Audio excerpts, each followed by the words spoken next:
Bonsoir à tous et bienvenue dans la bande. Je propose ce soir de découvrir le sommaire de l'émission qui vous attend ce soir. Alors, dans quelques instants, vous allez retrouver Mara et Chloé. Elles vont vous parler de manga et elles ont assisté au premier festival de manga du pays avec leur invité Benjamin Natiran, qui est le vice-président de l'association Manga NC. Vous verrez avec elle que malgré la petite taille de notre pays, il y a tout de même, on retrouve tout de même ici en Nouvelle-Calédonie des passionnés de manga. Mais d'abord, je vous propose que l'on parle de santé.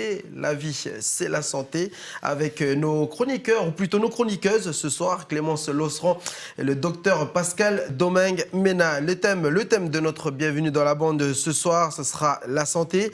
On va parler d'une maladie qui atteint avec prédilection les articulations, le cœur et les membranes séreuses. Le RAA, c'est le nom de cette pathologie qui signifie le rhumatisme articulaire aigu. Quels sont les symptômes de cette maladie? Quelles sont les causes de cette affection? Quel traitement envisager? On traite donc de ces problématiques avec la bande. Bonsoir les filles. Bonsoir. Bonsoir. Et merci d'être là. Chaque année, entre 100 et 150 cas sont dépistés en Nouvelle-Calédonie. Le rhumatisme articulaire aigu est l'une des graves conséquences d'une angine mal soignée. Alors, première question, docteur Domingue Mena, la campagne de prévention est en cours. Est-ce qu'on peut caractériser le RAA, le rhumatisme articulaire aigu, comme une maladie potentiellement mortelle? Comme beaucoup de maladies, effectivement, c'est potentiellement mortel, mais l'objectif du dépistage qui est réalisé en scolaire, c'est justement de le dépister sur des formes frustes, des formes très, très peu graves, pour justement le prendre en charge et éviter que ça s'aggrave et qu'on arrive sur des conséquences dramatiques. Ok, comme toutes les maladies potentiellement mortelles, je vais y arriver, mais est-ce qu'on doit la prendre en considération au même titre que la dengue actuellement? C'est une maladie qui évolue plus dans le temps. C'est-à-dire qu'une fois qu'on l'a attrapée, on doit se traiter pendant plusieurs années, ce qui n'est pas du tout le cas de la dengue. La dengue, on l'attrape et on guérit le plus souvent dans les jours qui suivent. Le RAA... Oui, mais la dengue, elle tue plus rapidement que le RAA, peut-être? Oui, sûrement. Mais n'empêche que c'est une maladie chronique qu'il faut prendre en charge, qu'il faut surveiller et qu'il faut accompagner. Et il y a un traitement à prendre pendant très très longtemps, justement pour éviter les complications et l'aggravation de la maladie. Et c'est ça qui est le plus difficile dans cette maladie, c'est qu'il y a un traitement à prendre tous les mois, une injection à faire tous les mois pour éviter que ça s'aggrave, et une injection qui est douloureuse. Et c'est très très compliqué. Et le minimum de traitement, c'est 10 ans. Pendant 10 ans, tous les mois, on va devoir vous piquer dans les fesses avec quelque chose qui fait très très mal. Et du coup, c'est compliqué parce qu'en plus, le plus souvent, ce sont des enfants qui attrapent la maladie. 5-15 ans. Voilà, c'est les 5-15 ans. Et donc, c'est compliqué, c'est difficile. Mais pour l'instant, on n'a pas d'autre solution. Alors, comment on l'attrape cette maladie? Est-ce qu'elle est due uniquement à une angine mal soignée ou est-ce qu'il y a d'autres raisons? Non. En théorie, effectivement, c'est une angine à streptocoque. C'est un germe bien particulier. C'est une bactérie très, très particulière. Toutes les angines ne vont pas entraîner de RAA. C'est l'angine qui est due à un streptocoque. Et en plus, c'est un streptocoque particulier encore. Qui va entraîner un risque d'apparition de cette maladie. Et ça, c'est important. Mais ce qu'on sait ici, c'est que sur les études qui ont été faites sur le territoire, dans seulement 30% des cas, on retrouve une angine dans les semaines qui ont précédé l'apparition de la maladie. Donc on se dit qu'il y a d'autres causes sûrement. C'est toujours le streptocoque bêta-hémolytique, c'est toujours lui qui est en cause, mais on se dit que peut-être, sous d'autres formes, il peut entraîner du RAA. Ce n'est pas décrit dans la littérature médicale classique, mais n'empêche qu'ici, on retrouve d'angine que dans 30% des cas. Donc on pense qu'il y a d'autres moyens. Alors comme je le disais, les campagnes de prévention ont commencé et vous allez voir dans ce reportage, la campagne de prévention a commencé dans l'école Amélie Cosnier à Nouville. Des enfants ont été auscultés et le docteur a eu droit à une surprise. Reportage de l'INSEE WAMO. Merci. Allez, tu t'allonges, la tête et les pieds.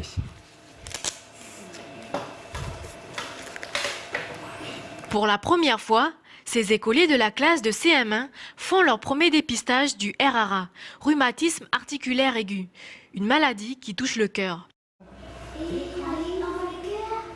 Ouais, regardez. On voit très bien le cœur là. Vous voyez le cœur, c'est tout ça. Et là, vous les voyez, les valves?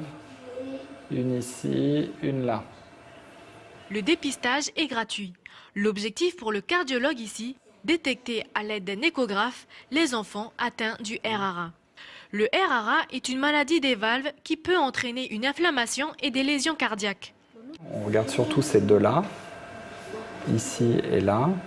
Et on arrive à voir si cette valve, elle s'ouvre normalement, si elle est d'épaisseur normale, ou si au contraire, elle est abîmée, épaissie, si elle s'ouvre moins bien, si elle se ferme moins bien. Et ça peut être des signes que l'enfant a été touché par le RA. Valve, très bien.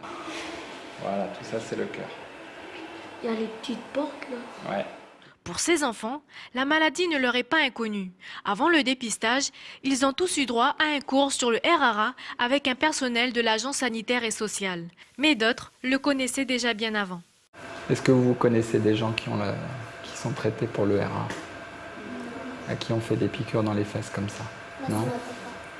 Aussi, mon cousin, il a le RA. C'est vrai, il a un traitement comme ça? Et toi, tu as un tonton? Sur les 11 élèves dépistés aujourd'hui, le cardiologue s'aperçoit qu'un des enfants a peut-être le RARA. L'agence sanitaire et sociale envoie alors un courrier aux parents de l'enfant signalant que ce dernier est peut-être atteint du RARA et qu'une deuxième échographie est nécessaire pour confirmer. Le deuxième dépistage est aussi gratuit. C'est une maladie qui peut toucher les enfants à partir de l'âge de 5 ans à peu près, et qui peut après évoluer et s'aggraver au fil des années. Mais déjà à l'âge de 9-10 ans, quand ils sont en classe de CM1, on peut voir des petites choses et donc les traiter suffisamment tôt pour éviter les formes plus graves. Tous les ans, c'est près de 30 à 40 élèves sur tout le pays qui sont diagnostiqués atteints du RARA. Alors on vient de voir dans ce reportage qu'un enfant a été diagnostiqué atteint donc du RAA. Comment ça se fait? C'est pas tout à fait ça. Okay. Là, ce premier dépistage, il dit les valves sont normales ou pas normales, le cœur est normal ou pas normal. C'est la confirmation, donc le courrier qui part aux parents, c'est pour leur dire que là, il faut faire un deuxième contrôle, beaucoup plus approfondi, dans des meilleures conditions que celles qui ont été faites là, qui vont permettre de confirmer ou pas le diagnostic de RAA. Ce qu'il faut savoir quand même, c'est que sur ces dépistages, il y en a une bonne partie où finalement on dit qu'il n'y a rien, c'est normal. C'est dans les normes, en fait, ça reste dans les normes. Et une partie où on trouve effectivement un RAA, mais aussi on peut trouver d'autres anomalies cardiaques qui n'ont pas été dépistées avant et qui vont nécessiter une prise en charge. On ne trouve pas que du RAA, même si au départ le dépistage a été mis en place essentiellement pour du RAA. Il faut juste quand même savoir que dans le Nord, on dépiste essentiellement du RAA et pas d'autres anomalies. Pardon. Alors moi j'avais une question du coup en voyant un petit peu le reportage. On voit donc effectivement des images de cœur, on parle beaucoup de cœur, finalement on parle aussi de rhumatisme, le mot rhumatisme. Alors a priori c'était pas évident pour moi. Il y a même aussi le mot articulaire, donc voilà, articulation, on pense ça. En fait, la gravité de la maladie, elle tient à son atteinte cardiaque. Mais c'est le cœur, le plus grave, c'est le cœur. Mais c'est vrai que ça se manifeste le plus souvent, et les gens, ce qu'ils voient le plus souvent, c'est des douleurs articulaires. Donc ça, ce sont les symptômes. C'est les symptômes, c'est un symptôme. Donc aujourd'hui, vous avez l'enfant, il a mal là, demain, il va avoir mal au poignet, deuxièmement, il va avoir à la cheville. Et en fait, c'est une douleur qui, à l'articulation, ça dure un jour ou deux, et puis ça part, ça va dans une autre articulation. En tout, ça dure une dizaine de jours, et puis tout rentre dans l'ordre. Soit ça s'arrête là, et le cœur n'est pas atteint, soit ça va aussi atteindre le cœur. Et c'est pas la bactérie. Donc du coup, docteur, c'est une maladie du cœur ou des articulations? C'est une maladie du cœur. Ok. C'est vraiment une maladie du cœur. Quand on voit qu'elle touche le cœur, qu'on sait que la bactérie, c'est pas la bactérie qui va. En fait, ce qui se passe, c'est que la bactérie, sous sa membrane autour, elle a des protéines qui ressemblent beaucoup à des protéines qu'il y a sur les valves du cœur. Et en fait, quand le système immunitaire, quand les défenses du corps, elles se mettent en marche parce qu'il y a une bactérie qui rentre dans le corps, elles voient ça et puis elles se trompent. Elles se disent, mon Dieu, je vais les détruire, mais il y en a d'autres ailleurs. Et elles croient que les valves du cœur, eh ben, c'est la même chose et elles détruisent les valves du cœur. Et c'est pour ça qu'on fait un traitement tous les mois par antibiotique, une injection d'antibiotiques tous les mois, pour pas que le système immunitaire il se remette en marche au cas où ils sont contaminés par un autre streptocoque, pour pas qu'ils se remettent en marche et qu'ils continuent à détruire les valves. Et ça, c'est vraiment important. C'est pas la bactérie, elle part vite la bactérie, le système immunitaire il est fort, il la détruit facilement. Ce cas, il se trompe après. Et ils croient que les valves, c'est la bactérie. Donc du coup, pour résumer ce que l'on vient de dire, dès que l'on a des douleurs aux articulations et chroniques, c'est-à-dire qui disparaissent... C'est pas chronique, c'est aigu. Voilà, y a fugace, on dit que c'est fugace. On dit que ça dure fugace, ça dure pas longtemps, quelques jours, un jour ou deux. Mais qui reviennent. Qui reviennent, qui vont sur plusieurs articulations. Après, voilà. Après, on peut rester des mois et des années sans rien, et puis un beau jour, hop, ça recommence.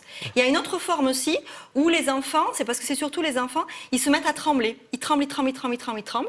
Et en fait, ça s'appelle une chorée. C'est un autre signe qui permet de diagnostiquer un RA. Là, direct, il faut aller voir ou le cardiologue ou le médecin. Il faut aller au médecin. Chez le médecin, il faut aller chez le médecin, ça c'est sûr. Pour une chorée, il va falloir être hospitalisé, ça c'est sûr et certain, puisqu'il y a tout un bilan à faire. Et après, votre médecin, il peut faire un premier bilan. Si c'est que des douleurs articulaires, il peut faire un premier bilan avec une prise de sang qui va dire si oui ou non il y a une infection avec un streptocoque. Il va écouter aussi s'il y a un souffle ou pas, parce que souvent dans la première partie, s'il y a une atteinte cardiaque qui peut ne pas laisser de séquelles, mais il y a un petit souffle qu'on peut entendre, qui peut ne plus exister après. Donc avec ce premier examen, cette prise de sang plus l'auscultation, il peut se dire, bon, on attend ou c'est peut-être un RA, il faut hospitaliser. J'aimerais maintenant qu'on parle du dépistage. Là, le reportage que l'on vient de voir, le dépistage, il a lieu dans toutes les écoles du pays. Comment ça se passe? En fait, l'Agence sanitaire et sociale de la Nouvelle-Calédonie, l'Agence sanitaire et sociale de la Nouvelle-Calédonie a mis en place un dépistage systématique de tous les enfants de CM1, de tout le territoire, école publique, privée. Tous les enfants qui sont en classe de CM1, ils bénéficient dans l'année d'un passage d'un échographie, c'est pas forcément un cardiologue, ça peut être un médecin spécialiste en échographie, qui va faire regarder, comme on voit sur le reportage, donc il va faire une petite échographie, et cette échographie va dire c'est normal, c'est pas normal. Si c'est pas normal, il y a un courrier qui part aux parents pour leur dire l'échographie de dépistage qu'on a fait pour vos enfants, elle est pas normale, il faut approfondir, il faut faire une échographie plus précise pour voir exactement ce que c'est. À partir de là, la deuxième échographie est prise en charge par l'Agence sanitaire et sociale aussi, c'est gratuit. Donc, ils vont faire cette confirmation, ça s'appelle une confirmation, qui va dire soit il n'y a rien, soit effectivement il y a un RA, soit c'est encore autre chose. C'est obligatoire? C'est pas obligatoire, c'est fortement conseillé. Oui. Certains parents refusent, mais c'est pas l'intérêt de l'enfant en fait. Et Clémence, quelles sont les régions du territoire potentiellement, j'ai envie de dire, vecteurs ou les plus touchés? Voilà, effectivement, j'ai un petit peu regardé sur le site de la SSNC, donc il fait des rapports annuels sur la situation sanitaire du pays.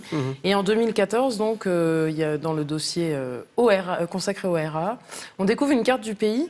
Et effectivement, on voit bien, donc, en gros, plus la région est sombre sur la carte, plus elle est concernée par des cardiopathies rhumatisales chroniques. Et donc, plus elle est claire, moins sont concernés. Donc, effectivement, ce qui ressort là, c'est que le Nord est quand même très concerné, et notamment les régions de Ponériouin et autour de Ouégoua, mais aussi, en moindre mesure, sur la côte ouest, entre Koné et Gomène. Et de l'autre côté, à Toua. Alors, est-ce qu'on a une raison, en fait, à ce... On n'a pas d'explication. On sait que ce qui favorise l'apparition, a priori, c'est la promiscuité. C'est les gens qui vivent ensemble, qui dorment ensemble. Parce que le germe, le streptocoque, il peut rester dans la gorge ou sur la peau sans qu'on soit malade. Et en fait, on sait que ça peut aussi, on pense que ça peut aussi contaminer. Mais c'est pour ça qu'on imagine que c'est ça, mais on n'a pas de preuves formelles. On sait juste que... En Australie, ce sont les aborigènes, essentiellement, qui sont atteints. Voilà, les populations autochtones du Pacifique Sud sont les plus touchées par cette maladie, qui a pour cible principale les enfants âgés de 5 à 15 ans. Vous parlez d'aborigènes, et là, on voit sur votre t-shirt « I love Australia ». Il y a une raison aussi.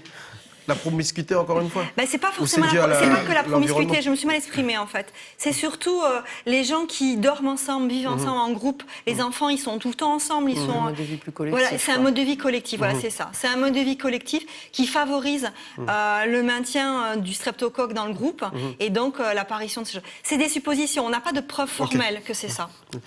On arrive au terme donc, de cette première partie, avant de laisser la place à Mara et Chloé pour parler manga. J'aimerais, pour conclure, que l'on rappelle les conseils pratiques à suivre pour les dépistages et puis pour identifier la maladie. Voilà. Donc en fait, d'une part, si votre enfant a une angine, un mal à la gorge, c'est important de l'amener voir le médecin et qu'il soit traité par antibiotiques. Je sais qu'en métropole, on conseille de ne pas mettre d'antibiotiques pour les enfants, pour les angines, parce que le plus souvent c'est viral. Effectivement, le plus souvent c'est viral, mais vu le nombre de RA qu'on a en province Nord, il y a de fortes chances que ce soit autre chose que viral et que ça favorise l'apparition du RA. Ça, c'est une première chose. Donc c'est vraiment important de traiter les angines, ou au moins de les amener à consulter chez le médecin pour voir ce que c'est exactement.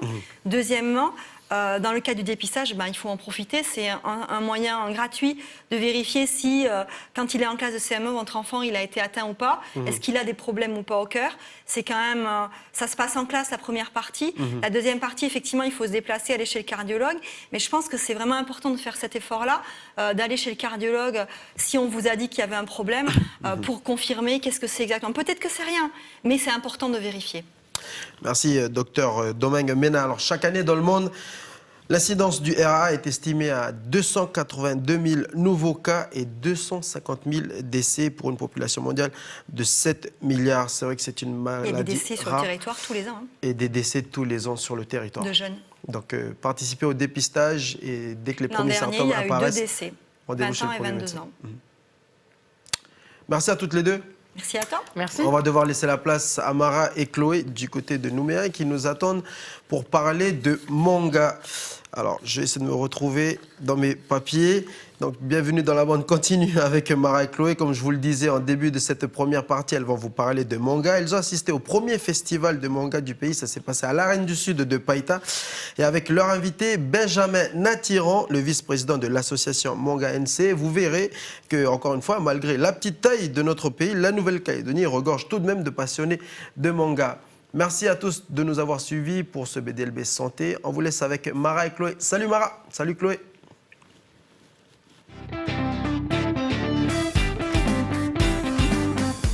Salut à tous et bienvenue dans la bande. Si je vous dis One Piece, Bleach, Fairy Tail, Naruto, vous me dites Ok, vous avez compris le principe, mais c'est pas vraiment la réponse à laquelle je m'attendais. Vous l'avez deviné, aujourd'hui, on va parler manga. Ok, on se calme. Je sais qu'il y a beaucoup de fans en Nouvelle-Calédonie, mais on n'est pas obligé d'aller dans les extrêmes non plus. Quoique...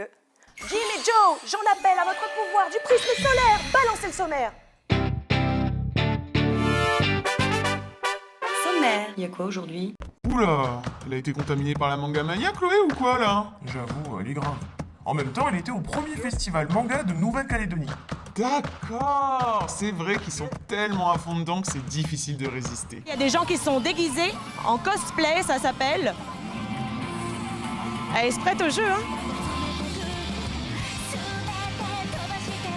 On en parlera en plateau avec l'un des organisateurs, Benjamin Natiran, de l'association Manga NC. Ah, super ça. Comme ça, il pourra nous dire ce qu'il pense du coup de la nana. What the fuck?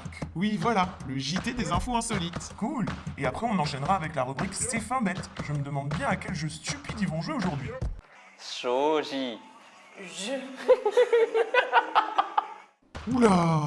Oui, bon, il faudra vite passer à la rubrique C'est net avant de les perdre définitivement. Hé, je connais ce tour de magie. Attends, t'es pas au bout de tes surprises. Allez, on rejoint notre invité. Et c'est qui ça? C'est qui? Salut Benji. Salut Chloé. Alors tu es le vice-président de l'association Manga NC. Merci d'avoir accepté notre invitation. Merci à toi. Et vous avez donc organisé pour la première fois en Nouvelle-Calédonie un festival manga. Oui. Pourquoi cet événement? Parce qu'on a vu, grâce au groupe Manga NC qu'on a ouvert sur Facebook, qu'il y avait plein de gens qui aimaient le manga. Ouais.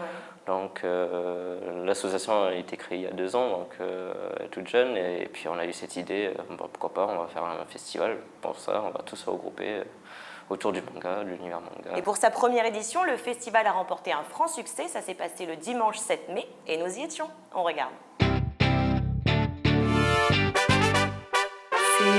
C'est comment? Konnichiwa, c'est du japonais et c'est de circonstance puisque je me trouve aujourd'hui au centre culturel du Mont d'Or où a lieu pour la première fois en Calédonie le festival du manga. C'est organisé par l'association Manga NC et on va aller voir ce qui s'y passe de plus près. C'est parti.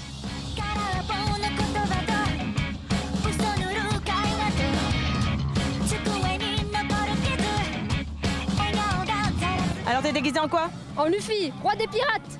Et c'est quel manga? One Piece. Ok, on fait une photo?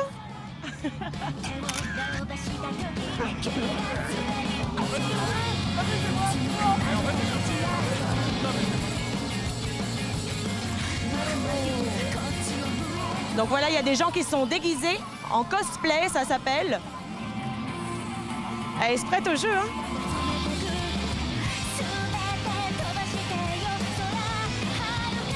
Tu es déguisé en quoi? Oh, Lolita. D'accord, c'est quel manga, Lolita? Oh, c'est pas un manga, c'est une tenue gothique, c'est un style, ouais. Bah, c'est très joli.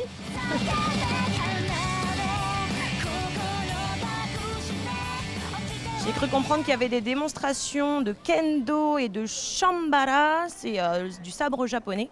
On va aller voir ça de plus près. Il y a des gens qui sont déjà en train de s'y essayer. On va voir ça.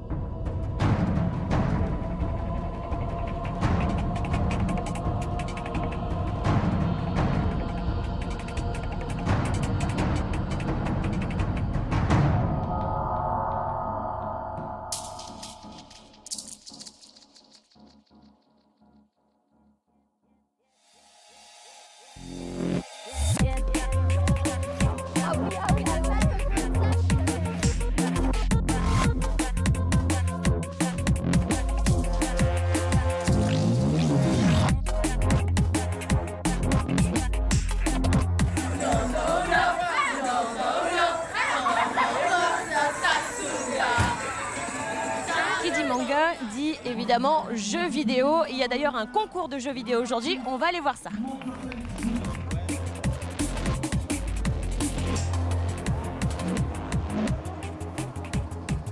C'est incroyable le silence qui règne ici comparé à dehors. Et les visages concentrés devant les écrans, c'est incroyable.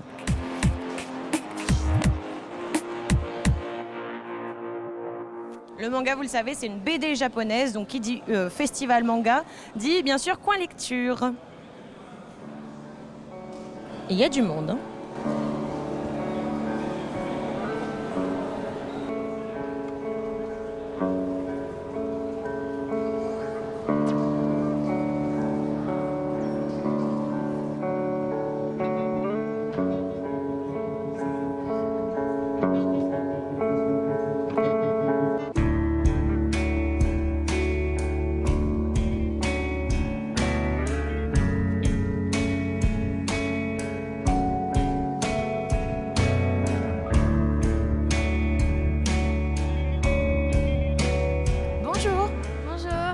Alors qu'est-ce que vous êtes en train de faire là? Des figures, des animaux en fait. Enfin, Qu'est-ce que c'est que cette petite figurine jaune que tu es en train de construire? C'est Pokémon. C'est un Pikachu on dirait, c'est ça non? Oui. Et donc c'est en papier? Oui. C'est facile? Un peu. Qu'est-ce qui te plaît? Tout. Tout. Faut être patient j'imagine. Ouais. Ça prend du temps? Oui.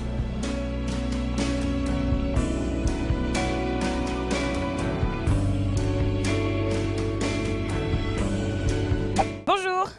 Donc c'est la team Steampunk, c'est ça? Exactement.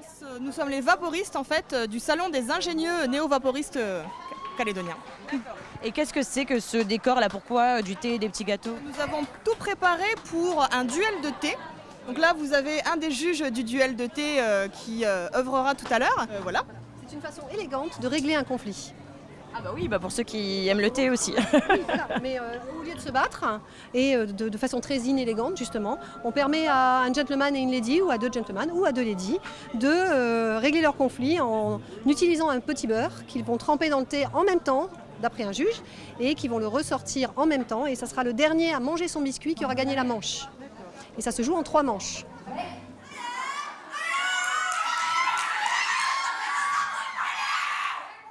C'est chaud, et ça tremble, Rio qui a une difficulté en plus, parce qu'il n'a pas de chaise. Le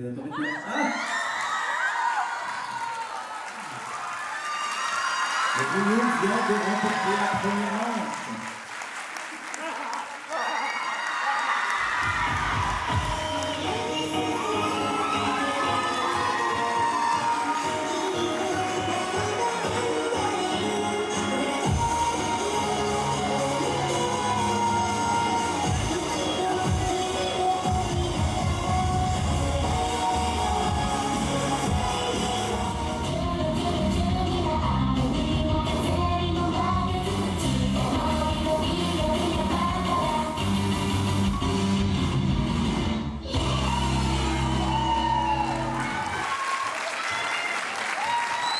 super bonne ambiance pour cette première édition, donc un vrai succès comme on le disait. Est-ce que vous vous y attendiez à ce succès? Non, pas du tout. Déjà avec le cyclone Donna, les élections, week-end de 3 jours, on ne savait pas si les gens ils allaient sortir ou pas, mais ça fait quand même 4 mois qu'on avait lancé la pub et tout, et puis les gens ils étaient au rendez-vous.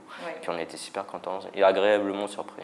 Alors avant de poursuivre Benji, je vais te demander de te plier à une coutume de l'émission. Tu vas devoir jurer de dire la vérité, toute la vérité et rien que la vérité, sans langue de bois surtout, et ce dès maintenant, main sur le cœur. Je le jure. Très bien. Bon alors cette asso c'est une secte de geeks, c'est bien ça, hein, Oui. avec votre langage, avoue que Oui. seul vous êtes capable de comprendre, c'est bien ça? On est des gros geeks, oui. Je l'assume. Non, je te taquine. Bon, d'ailleurs, on l'a vu dans le reportage, hein, il y a des gens vraiment de tous horizons qui ont participé à ce festival. Comment est-ce qu'on peut définir justement cet univers manga? L'univers manga, il est varié. C'est ce qui il fait y a plein de catégories, il y a plein de genres.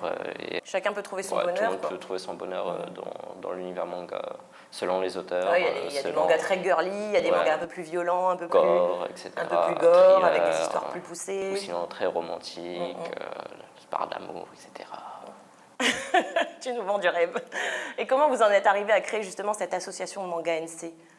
Au départ, notre groupe, on a créé en fait un groupe Facebook où on était juste une dizaine de personnes seulement. Après, on a décidé d'ouvrir le groupe au public. Puis après, on est passé à 50, 100, 150.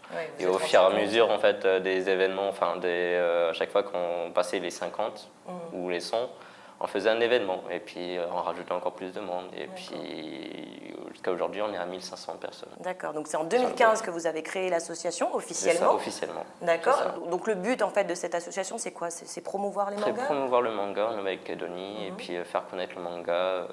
Par quels moyens, par quelles actions? Par des événements, des projections. On intervient aussi, ça nous arrive aussi d'intervenir dans les écoles, enfin dans les écoles médiathèques plutôt. Ah oui, d'accord, donc vous touchez vraiment un large public. Donc là, c'est quand même le premier événement de cette ampleur que vous organisez. Oui. C'est pas rien, un premier festival manga en Calédonie, ça n'a pas dû être facile. Non, pas du tout facile. C'est beaucoup de travail, c'est des mois de travail où on enchaîne des réunions, on se concerte tous, chacun, on est tout le temps connecté sur Facebook parce que notre moyen de communication, c'est Facebook. Et après, il faut chercher les partenaires. Déjà, on a eu beaucoup de chance avec le Centre culturel du Mont d'Or qui nous a accueillis dans ces lieux. Et franchement, on les remercie pour ça. D'accord. Alors, quelles étaient justement les animations, les moments clés de cette journée, de ce festival? Donc, on a commencé par l'ouverture du festival avec les tambours japonais qui ont fait un carton. Ils nous ont dégagé le ciel, il faisait tout gris juste avant. Et il y avait le concours cosplay. Cosplay, est-ce que tu peux nous expliquer pour ceux qui ne savent pas, qu'est-ce que ça veut dire exactement cosplay? Le cosplay, il est divisé en 2 mots.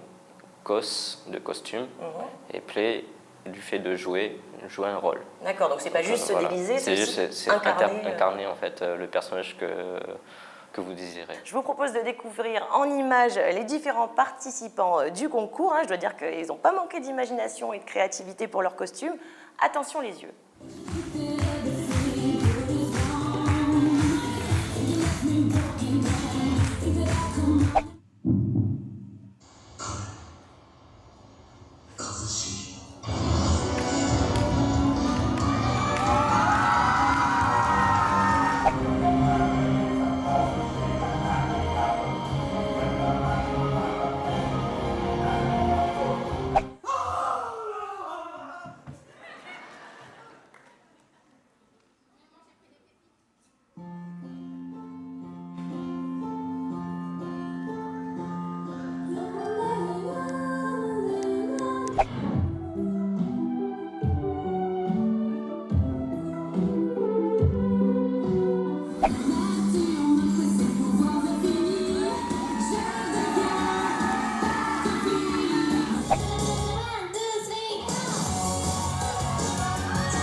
qu'il a très mauvais caractère.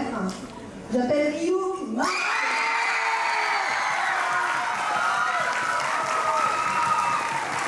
On voit que ce sont des passionnés, hein. Ça doit représenter un boulot monstre quand même. Déjà, il faut avoir l'idée du costume, quel personnage choisir, dans quelle tenue, et puis après, il y a la découpe des patrons. Parce qu'il y avait beaucoup de costumes qui étaient faits à la main. Oui, hein, beaucoup de costumes faits à la main, et puis après, il y a tous les accessoires, etc., les perruques qui vont avec. Le jeu de la performance, parce qu'il faut incarner le personnage. Oui, il y a la prestation aussi à travailler, avec la musique qui va dessus, ou des jeux de scène. Comment est-ce qu'on peut expliquer cet engouement, cette envie de se déguiser en son personnage préféré?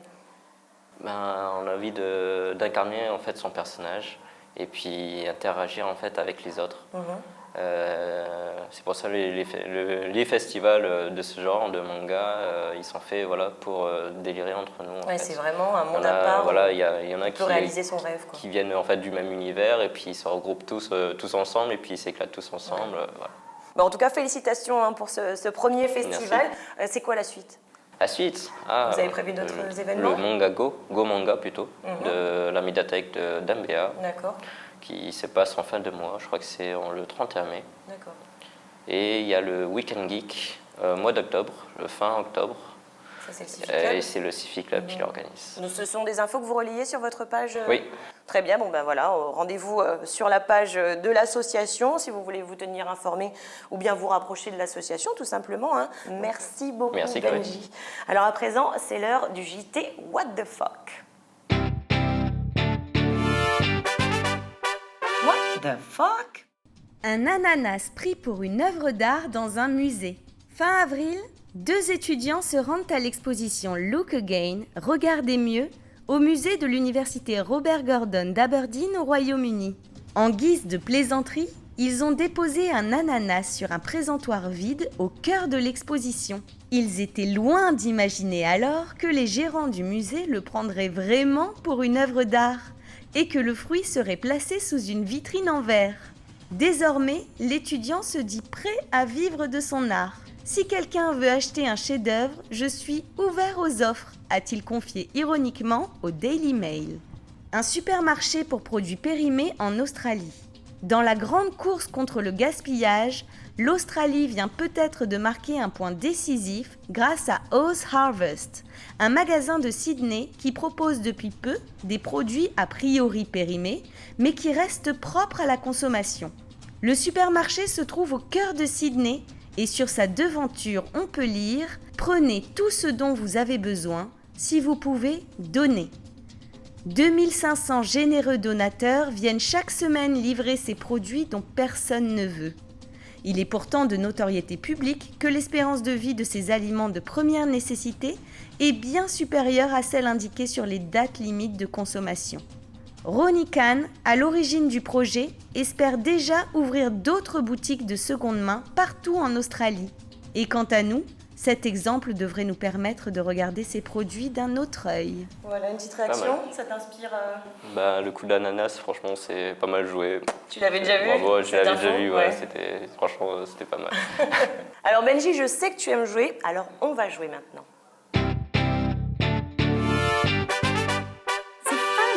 Fin bête. Pour être honnête avec toi, il y a un petit bémol par rapport au festival manga. Moi, j'ai trouvé que la musique était un petit peu trop forte. Ok. Donc, j'ai un petit peu subi, en quelque sorte, dans la salle des concours, parce que la musique de manga, c'est pas non plus ce qu'il y a de plus zen, on va dire. Alors, aujourd'hui, j'ai décidé de prendre ma revanche. Ok. Donc, le jeu auquel on va jouer, c'est le jeu du Read on My Lips. C'est de l'américain, oui. Ça veut dire que tu vas devoir lire sur mes lèvres. Donc je t'explique, tu vas avoir un casque sur les oreilles qui va donc diffuser une jolie petite musique bien stridente, bien stressante de manga. Et tu vas devoir deviner ce que moi je vais te dire en lisant mes lèvres. Je te laisse le mettre sur tes oreilles et puis je te ferai signe pour passer à la phrase suivante. Et c'est parti. Première phrase. Naruto, c'est nul. Naruto? C'est nul. Naruto. C'est nul. C'est nul. Naruto, Naruto. C'est nul. Inu. On change de phrase. Je suis. Shoji. Je suis. Je suis. Une Lolita. Je suis une Lolita. Oui, Ok. bravo. On passe à une autre. Oui, on passe à notre. J'adore. Inato. J'adore. C'est pas du japonais. Ouais.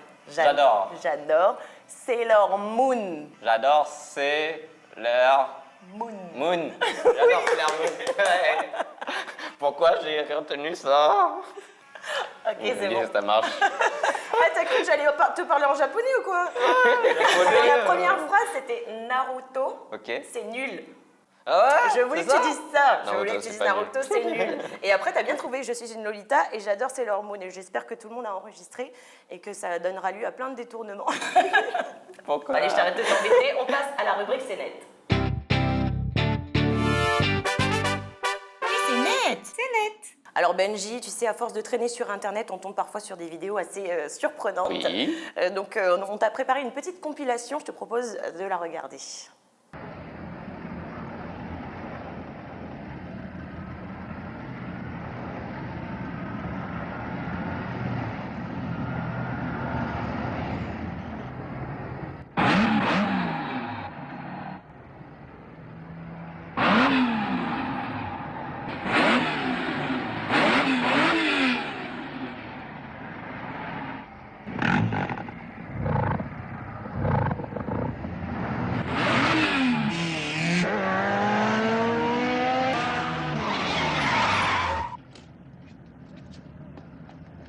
Qu'est-ce que ça peut vous foutre que je sois le premier? Je veux être le premier, moi alors. Moi, je suis dans ma rue, j'ai le droit d'être le premier dans ma rue. Vous n'êtes pas dans votre rue, vous. Eh ben alors allez dans votre rue, comme ça vous pourrez être le premier.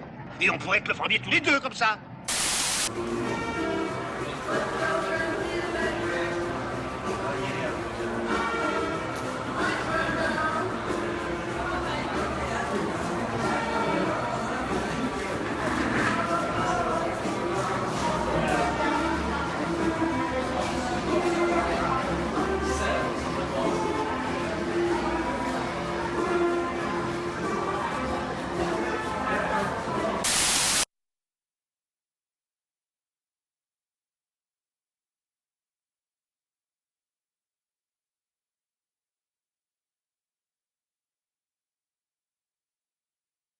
Voilà, alors laquelle des vidéos t'as le plus... Ah bah la première avec Luc de Finesse. Hein, Fast and Finesse. Fast and Finesse.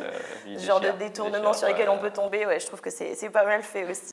Voilà, bah maintenant, je vais te demander, c'est quoi ton DELS? Mon délire. C'est quoi ton DELS? C'est quoi ton DELS, Benji? C'est la dernière rubrique de notre émission et comme son nom l'indique, je vais te demander quel est ton délire. Donc je vais te demander de nous partager un petit peu un bon plan, un coup de cœur, ce que tu veux. Un coup de cœur, un gros coup de cœur pour le film Your Name de Makoto Shinkai. En japonais, c'est Kimi no Nawa, qui n'est pas encore sorti dans les salles en Nouvelle-Calédonie et qu'on aimerait bien en fait le faire projeter en fait ici en Nouvelle-Calédonie. Avec l'association? Avec l'association Super. Manga NC, donc. S'il y a des partenaires ou Et des il est gens déjà qui sorti sont... ailleurs dans le monde? Oui, il est déjà sorti. Il est déjà sorti en France, au Japon, mais pas encore en Nouvelle-Calédonie. Suspense. Bon, ben, on restera connecté sur votre page FB qui s'affiche justement au bas de l'écran. Voilà, donc n'hésitez pas à vous y rendre. L'émission touche à sa fin, c'est l'heure de se dire sayonara, Benji. Sayonara. Merci beaucoup en tout cas de t'être prêté au jeu et puis d'avoir accordé un peu de ton temps aujourd'hui pour l'émission. J'espère que vous avez passé un très bon moment. Quant à moi, je vous dis à la semaine prochaine. Taltoul. Bye.